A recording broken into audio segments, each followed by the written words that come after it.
প্রিয়রম ধর। না বলছি যে রাজ্য সরকারের ঘোষিত প্রকল্প 2রা আজকে আগস্ট থেকে কিন্তু পাড়ায় সমাধান। এখানে দেখলাম যে বিভিন্ন এলাকাবাসীরা আসছে এবং তারা বলছেন তারা স্বতঃস্ফূর্তভাবে জানছেন যে এরা করে দেবে, আমাদের আশ্বাস দিল। কী বলবেন আপনি? বাংলার মুখ্যমন্ত্রী একটা যুগান্তকারী পদক্ষেপ নিয়েছে যে আমার পাড়ার সমস্যা আমার পাড়াতেই সমাধান হবে।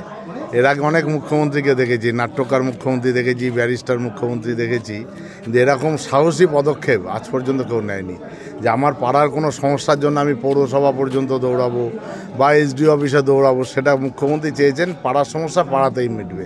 প্রত্যেক বুথে 10 লক্ষ করে টাকা দিচ্ছেন এলাকার উন্নয়নের জন্য।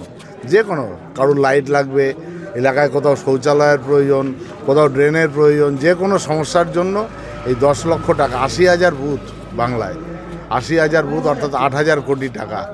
এত টাকা মমতা বন্দ্যোপাধ্যায় খরচ করছে। শুধু এই নয়, এই একটা ক্যাম্প চালাতেও খরচা আছে।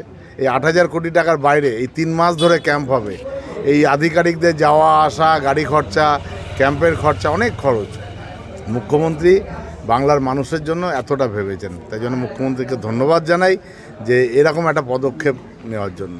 এই ধরনের যুগান্তকারী যে সিদ্ধান্ত রাজ্যের মুখ্যমন্ত্রী নিলেন, সেখানে বিরোধী দলনেতা কিন্তু কটাক্ষ করছে। ও বলুক, ওর সব গেছে, মাথাটাও গেছে, ওর বাদ দিন ওটা।